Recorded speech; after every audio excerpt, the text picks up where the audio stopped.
বিচ্ছেদের মুহূর্তে আমি কাঁদিনি। আমি বিচ্ছেদের পর বছরের পর বছর স্মৃতি জাপটে ধরে খারাপ থেকেছি। বিচ্ছেদের আগে ভাঙনের আভাস পেলে প্রেমিকের হাতে পায়ে ধরে থেকে যাও মিনতি করেছি। বিচ্ছেদের পর অনাচার করেছি নিজের উপর। প্রেমে থেকে ঝগড়াঝাটিতে আপোস করেছি একাই। কিন্তু অবাক করার বিষয় দেখো,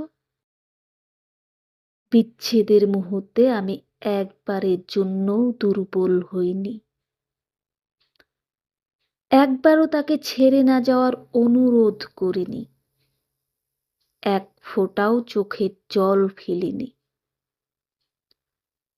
তারা সিদ্ধান্ত জানিয়ে চলে যায়, আমি তাদের ফিরেও চাইনি। আসলে ওরা যখন চোখে চোখ রেখে আমাকে ভালো না বাসতে পারার কারণ জানিয়েছে,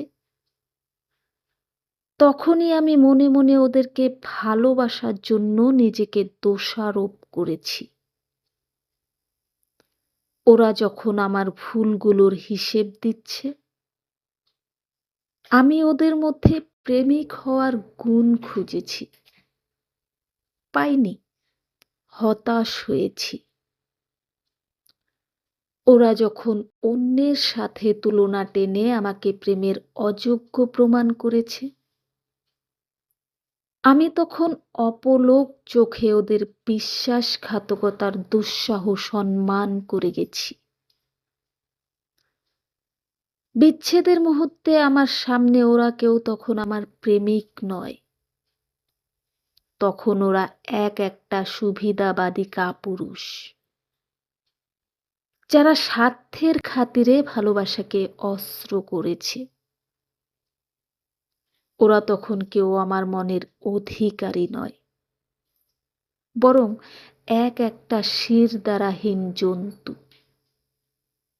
যাদের চোখের জলটাও সাজানো।